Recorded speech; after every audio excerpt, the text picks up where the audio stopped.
Gold, trusted gold buyers. మీరు తాకట్టు పెట్టిన బంగారాన్ని విడిపించి ఈ రోజు ఉన్న మార్కెట్ ధరకు కొనబడను.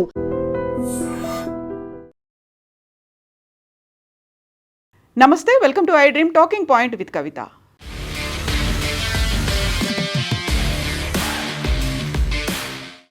వోల్వో బస్ కర్నూలులో జరిగినటువంటి అగ్ని ప్రమాద దుర్ఘటన ఇంకా కళ్ల ముందు కదులుతూ ఉండగానే మరో ప్రమాదం జరిగింది. ఈసారి అది చేవెళ్లలో జరిగింది. ఎదురుగా వస్తున్నటువంటి టిప్పర్ ఆర్టీసీ బస్సును ఢీకొనడంతో ఇప్పటికైతే 21 మంది చనిపోయినట్టుగా మనకు అందుతున్నటువంటి సమాచారం.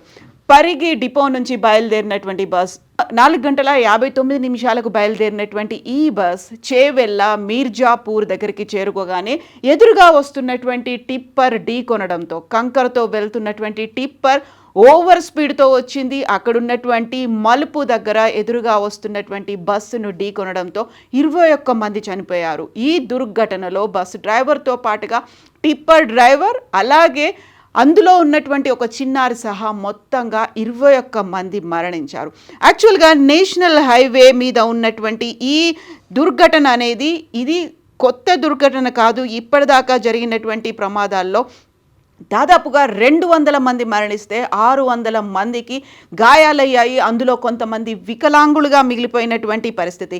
నేషనల్ హైవే నెంబర్ 163 ఇది అప్పా జంక్షన్ దగ్గర నుంచి కర్ణాటక సరిహద్దు వరకు రోడ్డు నిర్మాణం చేపట్టాల్సి ఉంది. బట్ అది ఏళ్ల తరబడి పెండింగ్లో ఉండడం వల్లే ఇలాంటి ఇష్యూ అనేది జరుగుతుంది. హృదయ విదారకమైనటువంటి విజువల్స్ అనేవి ఉన్నాయి. వాటన్నిటిని మేము మీకు చూపించదలుచుకోలేదు. అందులోనూ ప్రధానంగా ఉన్నటువంటి ఈ దుర్ఘటనకి సంబంధించి హైదరాబాద్ బీజాపూర్ నేషనల్ హైవే 163 దగ్గర ఈ ఇన్సిడెంట్ అనేది జరిగింది. చేవెళ్ళ వికారాబాద్ తాండూర్ రోడ్డుకి సంబంధించి గత 5 ఏళ్లలోనే మేజర్ యాక్సిడెంట్స్ అనేవి అయ్యాయి. ఇరుకైన రోడ్లు అనేవి ఉన్నాయి, షార్ప్ బెండ్స్ ఉన్నాయి, ఓవర్లోడ్తో వెళ్తున్నటువంటి వెహికల్స్ అనేవి, రాంగ్ సైడ్లో డ్రైవింగ్ అనేది, వీటన్నిటి నేపథ్యంలోనే ప్రమాదాలు అనేవి తీవ్రంగా జరుగుతున్నాయి.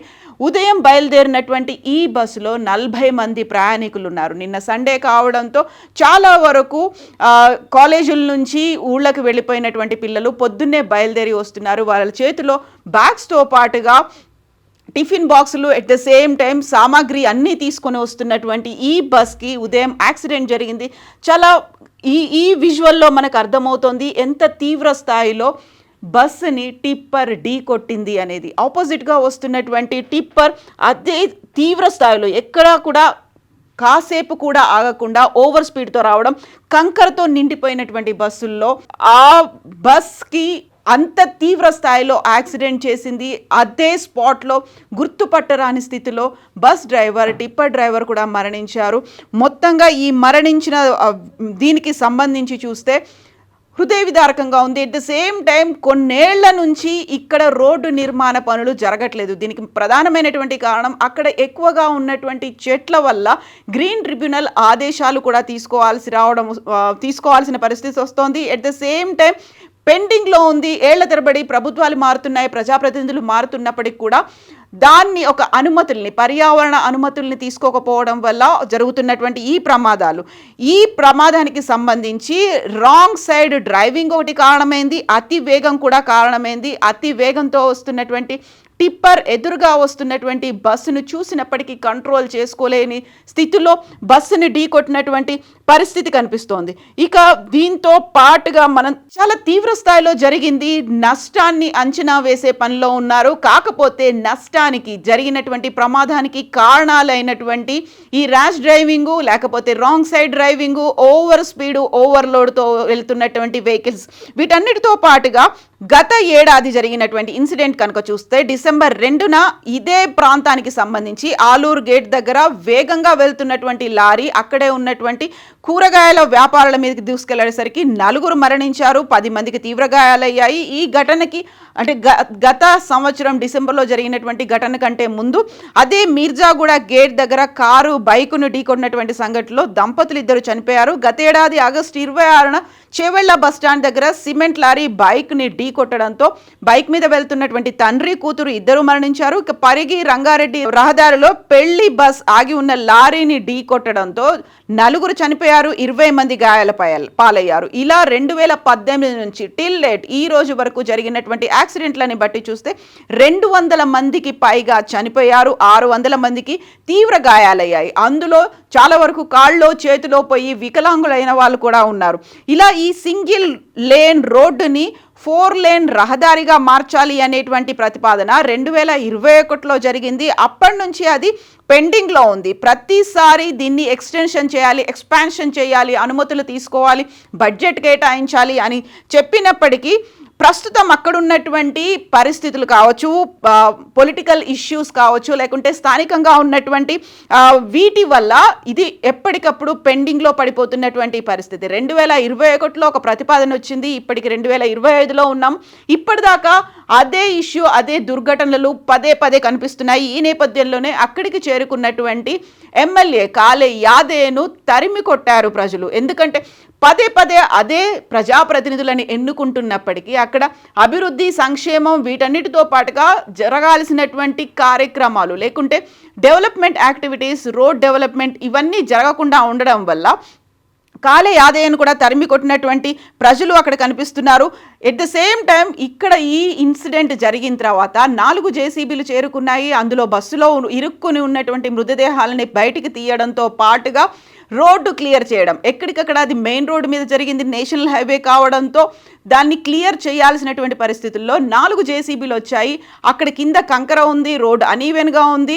ఈ నేపథ్యంలోనే ఇరుకుగా ఉండడంతో ఒక సిఐకి కూడా గాయాలయ్యాయి. సిఐ కాళ్ల మీద నుంచి జేసీబీ వెళ్ళడం వల్ల సిఐని కూడా ఆసుపత్రికి తరలించే పరిస్థితి. సో ఇప్పుడు ఇక్కడ ఈ ఇష్యూ జరిగిన తర్వాత బయటికి తీసుకొచ్చినటువంటి డెడ్ బాడీస్ని పోస్ట్ మార్టం నిమిత్తం ఫోరెన్సిక్ పరీక్షల కోసమని ఉస్మానియా, గాంధీ హాస్పిటల్స్కి కూడా తరలించారు. ఇమ్మీడియట్గా సహాయక చర్యలు తీసుకోవాలని ప్రభుత్వం అయితే ఆదేశాలు జారీ చేసింది. బట్ అదే రోడ్డు మీద ఇన్ని ప్రమాదాలు ఇన్నేళ్లుగా జరుగుతున్నాయి, ఇంతమంది ప్రాణాలు పోతున్నాయి అనుకున్నప్పుడు తీసుకోవాల్సినటువంటి చర్యలు కావచ్చు, లేకుంటే రోడ్డు విస్తరణ ఇవన్నీ చేయాల్సినటువంటి పరిస్థితి ఉంది. ఎందుకని పొలిటికల్ ఇష్యూస్ అందులో ప్రతిసారి ఎంటర్ అవుతున్నాయి. అక్కడ సామాన్య ప్రజలు చనిపోతున్నారు. వాటికి సంబంధించి ఇప్పటిదాకా ఎందుకని ముందడుగు పడలేదు? ఇదే అతిపెద్ద క్వశ్చన్ మార్క్. ప్రతిసారి ఓట్లతో అదే ప్రజలు వేసినటువంటి గెలుపు ఇచ్చినటువంటి ఆశీర్వాదంతో గెలిచినటువంటి ప్రజాప్రతినిధులు ఎందుకని ముందుకు పనులని సాగదీయట్లేదు, ఎందుకని అవి ముందుకు అడుగు పడట్లేదు అనేదే అతిపెద్ద క్వశ్చన్ మార్క్. ఇక్కడ మనం చూస్తున్నటువంటి ఈ విజువల్ హాస్పిటల్ దగ్గర వాళ్ళని రెస్క్యూ చేసి హాస్పిటల్స్కి తీసుకెళ్ళినటువంటి విజువల్స్ని మనం చూస్తున్నాము. మేము ముందు నుంచి చెప్తున్నట్టుగా ఒక హృదయ విదారకమైనటువంటి ఈ ఇష్యూకి సంబంధించి విజువల్స్ని మేము మీకు చూపించదలుచుకోలేదు.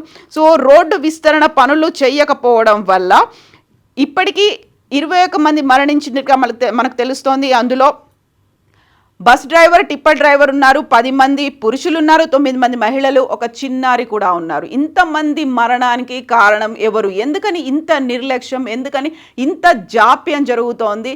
ఇంతలా ఎందుకని రాజకీయాలు చేయాల్సినటువంటి అవసరం ఉంది? నిజంగానే గ్రీన్ ట్రిబ్యునల్ అనుమతులు రావట్లేవు, అక్కడ ఉన్నటువంటి చెట్లని నరికి వేయడానికి పర్మిషన్స్ లేవు అనుకున్నప్పుడు కేంద్ర ప్రభుత్వాన్ని ఒప్పించాలి, లేకపోతే గ్రీన్ ట్రిబ్యునల్లో జరుగుతున్నటువంటి యాక్సిడెంట్లను సజీవ సాక్ష్యాలుగా ఉన్నాయి, అక్కడ మృతదేహాలు పడి ఉన్నటువంటి సిచ్యువేషన్ ఉంది. ఈ నేపథ్యంలోనే వీటన్నిటిని ముందుకు తీసుకెళ్ళి ఎందుకని ఏళ్ల తరబడి పెండింగ్లో ఉన్నటువంటి రోడ్డు విస్తరణని సింగిల్ లేన్ కాస్త 4 లేన్గా చేయడానికి చిత్తశుద్ధి ఎందుకని లోపిస్తోంది? బడ్జెట్ కేటాయింపులు కావచ్చు, లేకుంటే ప్రభుత్వాలు మారుతున్నాయి, అదే ఓటర్లు అక్కడ విగత జీవులుగా పడిపోతున్నారు, ప్రాణాలు వదులుతున్నారు, ఎంతో మంది కుటుంబాలకి అనాథలవుతున్నటువంటి పరిస్థితి.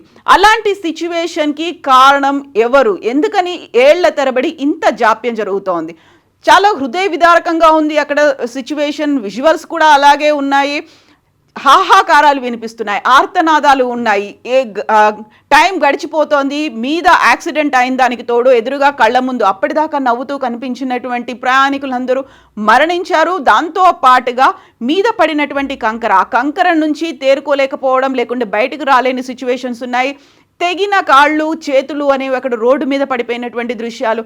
ఒక భయంకరమైనటువంటి భూకంపం సంభవిస్తే ఎలాంటి పరిస్థితులు ఉంటాయో అలాంటి పరిస్థితి అనేది ప్రస్తుతం ఇక్కడ మీర్జాపూర్ దగ్గర కనిపిస్తోంది. వీటన్నిటికీ కారణాలు ఎవరైతే అక్కడ నుంచి ప్రజాప్రతినిధులు వస్తున్నారో వారికి హ్యాపీగా కాన్వాయ్ ఉంటుంది, కాన్వాయ్తో వాళ్ళు వెళ్ళిపోతున్నారు. వాళ్ళకి కావాల్సినటువంటి ప్రోటోకాల్ కావచ్చు, లేకపోతే వాళ్ళకి కావాల్సినటువంటి అన్ని ఫెసిలిటీస్ అయితే అవైలబుల్గా ఉన్నాయి. బట్ సామాన్యుల పరిస్థితి ఏంటి? అక్కడ ఉన్నటువంటి పల్లెవాసులు కావచ్చు, అక్కడ ఉన్నటువంటి రైతులు కావచ్చు, అక్కడ నుంచి వచ్చేటువంటి విద్యార్థులు కావచ్చు, అక్కడ ఎక్కువగా ఇంజనీరింగ్ కాలేజెస్ ఉన్నాయి. ఈ నేపథ్యంలోనే తీసుకోవాల్సినటువంటి జాగ్రత్తల్ని ఎందుకని తీసుకోలేకపోతున్నారు? అది కూడా నేషనల్ హైవే, మన హైదరాబాద్ దగ్గర నుంచి కర్ణాటకని కలిపేటువంటి హైవే మీద ఇంత అలక్ష్యం, ఇంత నిర్లక్ష్యం ఎందుకు?